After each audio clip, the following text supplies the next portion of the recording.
boa noite. É um prazer novamente estar aqui com vocês, podendo dividir minhas experiências, compartilhando tudo que eu tenho aprendido todos esses anos. É só quem está aqui. Essa danazinha. Bem, hoje continuando, os símbolos dos portais de Atlantis. Símbolo número 2, braço esquerdo, que na verdade é o número 2, né?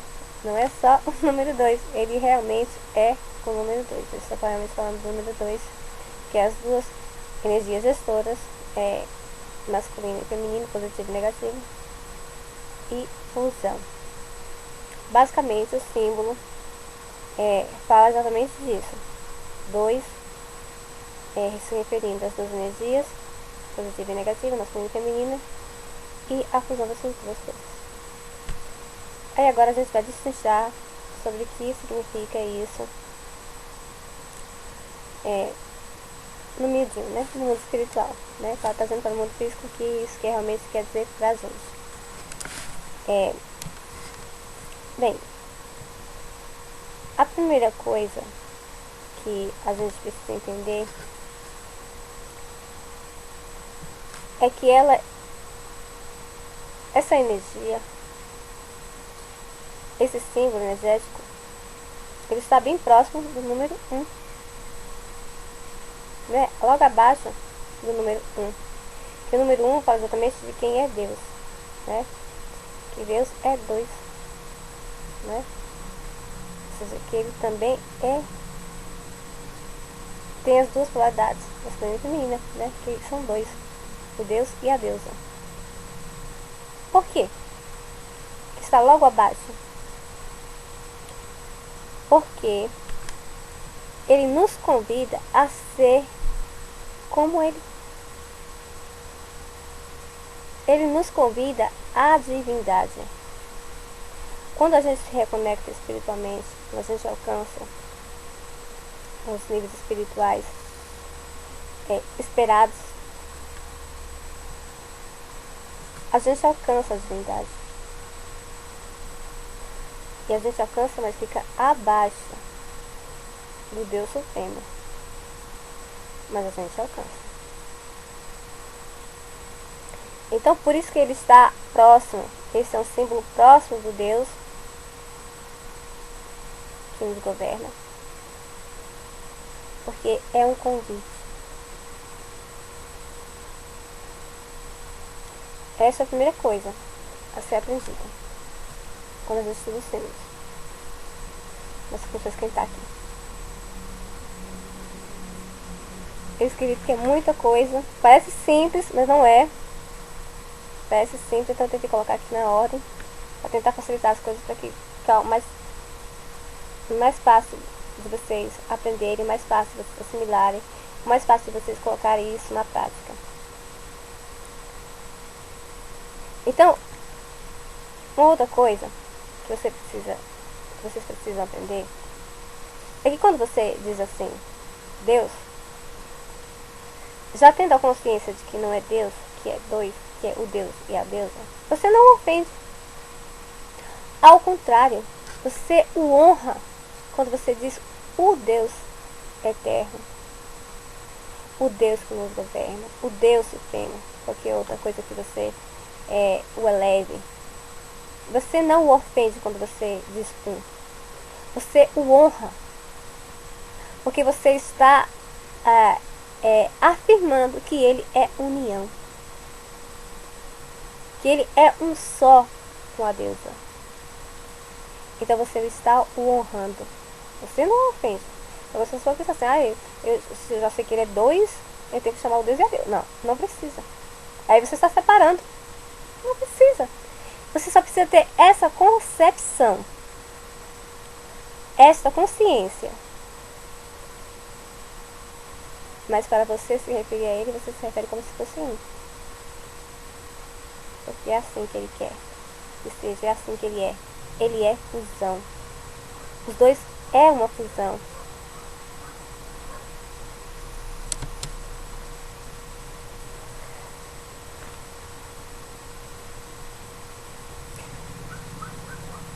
ponto, pra gente entender, né? A gente chegar ao símbolo 2, né? Das duas energias gestoras. Essas duas energias gestoras é um convite para a humanidade, né? Para o homem, para a mulher, a se tornar um como Deus. Então, quando você, homem, se une com a sua parceira que você escolheu para ser, para formar um único ser com ela, físico e espiritual. Espiritualmente você entra dentro do círculo dela. E ali você está guardado por ela. Você está guardado. Não lhe é permitido mais sair. Quando você, mulher, se torna um com esse ser, você está segura no poste, na haste dele. Não lhe é permitido sair.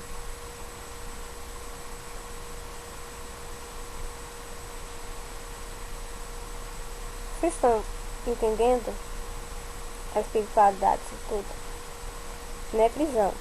Isso é coisa que você faz conscientemente. É um nível de consciência elevada. É uma escolha.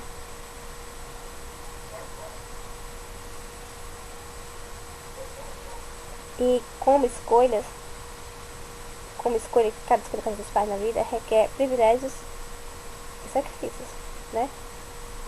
A vida é pautada nisso, tanto físico como espiritual. A gente tem direitos de escolha, e esses direitos de escolha nos traz privilégios e sacrifícios.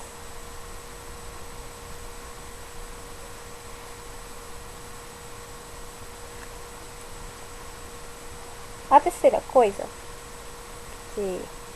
sobre tudo isso é que não há competição, sabe? Não tem um querendo ser mais do que o outro, não tem um querendo aparecer mais do que o outro. Quando ocorre esta fusão, este equilíbrio entre as duas polaridades masculinas e femininas, entre o homem e a mulher, não há competição entre eles. O desejo de um é submisso ao outro. O desejo de um é agradar ao outro. E ambos descobrem que agradando ao outro terão prazer mútuo. Que é agradando ao outro que eles alcançam o nirvana. É o céu. Em termos mais fáceis de ser compreendido.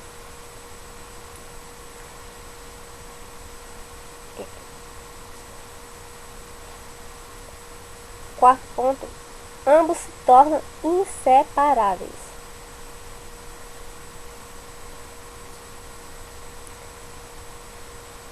É como dois elementos totalmente diferentes que são elevados para o fogo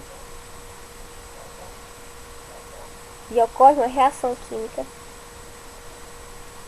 e se torna um único elemento.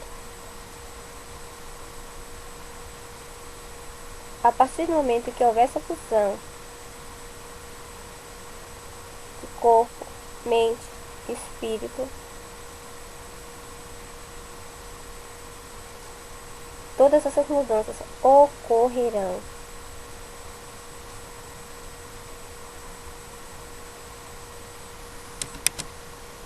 Confiam um no outro E essa confiança é inquebrável.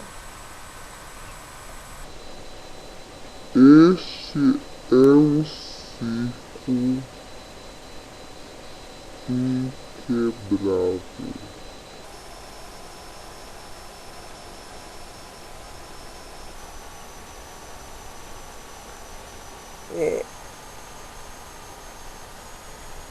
Eles confiam, simplesmente sabem,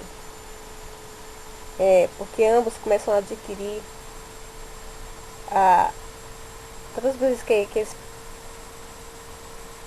fazem fusão através do sexo, as memórias são restauradas. E através disso, eles adentrarão um no outro, nos caminhos do coração, nos caminhos da mente, nos caminhos do espírito. Então, sempre eles estarão descortinados, descobertos. Por isso que há uma confiança inquebrável. É isso que forma a união. Quando eu era criança, meu avô paterno costumava dizer que, ignorância, claro, né? Que coração de gente é terra que ninguém anda. Mas isso não é verdade. Para os homens normais, para os homens comuns, coração de gente é terra que ninguém anda. Mas para os homens espirituais, para os homens recriados nos moldes divinos, coração é portal que se atravessa toda vez que se faz fusão. Mente é portal que se atravessa toda vez que faz fusão.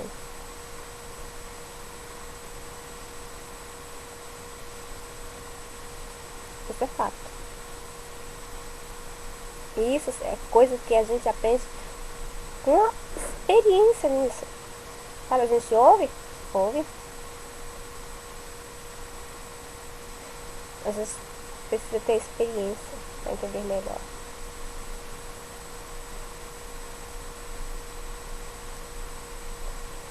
Outro ponto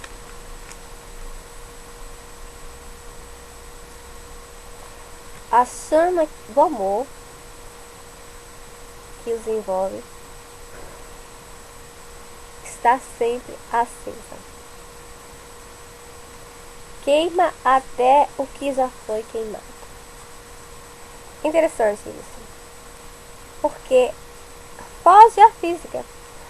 A física diz que o fogo não passa no lugar onde ele já passou. Você quer combater um incêndio? Você quer que o incêndio está queimando a floresta? Você quer impedir dele ir para frente? Você taca fogo na frente. Ele faz o ciclo. Ele não vai passar. Este é o fogo físico. Mas o fogo espiritual, ele queima até o que já foi queimado. No lugar onde o fogo passou, ele passa de novo e incendeia.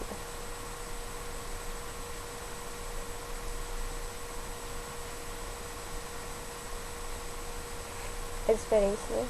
Tem que ser diferente. Parece não ter lógica, mas tem toda a lógica.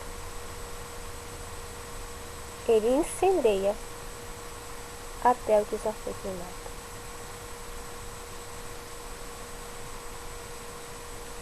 Ele trabalha com possibilidades. O mundo espiritual é isso. Trabalhar com possibilidades. Aonde não existe, fisicamente, para o mundo espiritual existe. Para o poder existe. já foi queimado o fogo. Mas deve existir algum tipo de energia, não é verdade? Algum tipo de energia existe no que sobrou das cinzas. E é com esta energia que se refaz um novo fogo. Interessante isso, né? A gente aprende isso.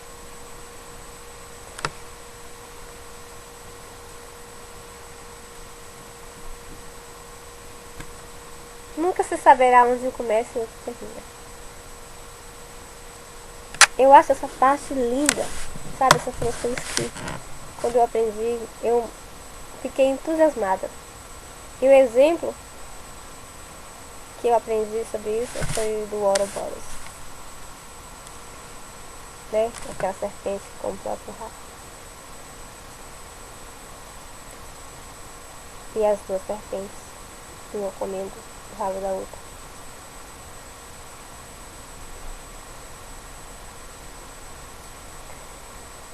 Onde um começa, o outro termina. Um círculo. Se há duas serpentes comendo uma o rabo da outra, você consegue distinguir qual delas é mais fácil? Qual delas é melhor? Qual delas vem primeiro?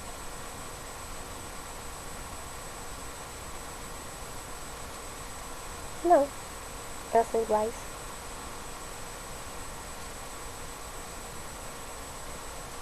Isso é igualdade. Isso é fusão.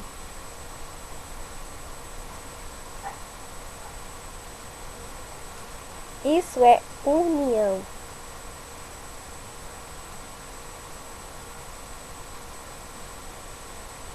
É estar tão unidos,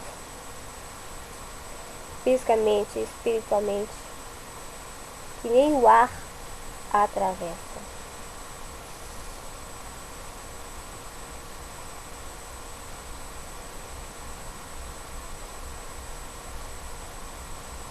Esta é a compreensão do número 2. Isso é o que diz o número 2. Um masculino e um feminino, um positivo e um negativo. As duas energias gestoras de toda a criação, de tudo que existe no universo.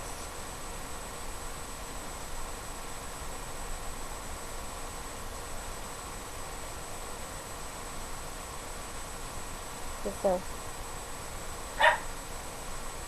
essas duas energias fazem a fusão. E a fusão é tudo isso que eu acabei de falar para vocês. Que eu resumi para vocês, porque na verdade tudo isso é muito extenso. E como eu disse, eu quero fazer vídeos curtos para que vocês aprendam a distinguir cada um desses símbolos, a entender um pouco, porque na verdade um pouco, porque muito a gente só aprende na prática. A gente só aprende vivendo. Como eu disse a vocês, quando eu me afastei, eu queria viver. Alguns desses símbolos eu aprendi desde a infância. Só que eu não os conhecia como símbolo. Eram coisas que eles me passavam sempre, me diziam sempre. E eram só coisas, pra mim eram só coisas. Eu nunca as tive dentro de mim como símbolos de portais ou como coisas que eu deveria realmente levar a sério na minha vida. E isso realmente eu entendi. Assim de longe eu entendi. Algumas coisas eu entendi de longe. Mas eu precisava ver. para entender realmente o que é isso. Eu precisava ver de perto. Eu precisava ver de dentro. Foram dias difíceis.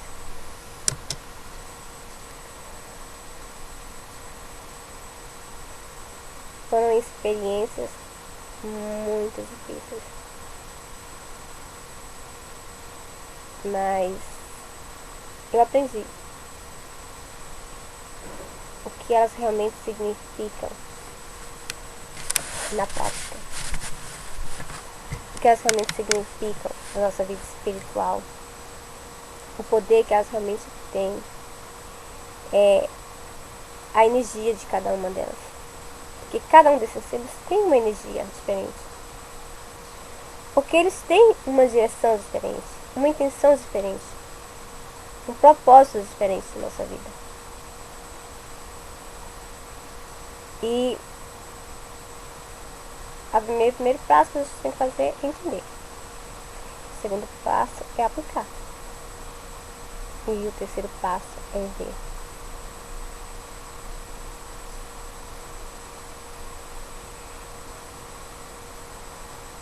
Bem, eu já falei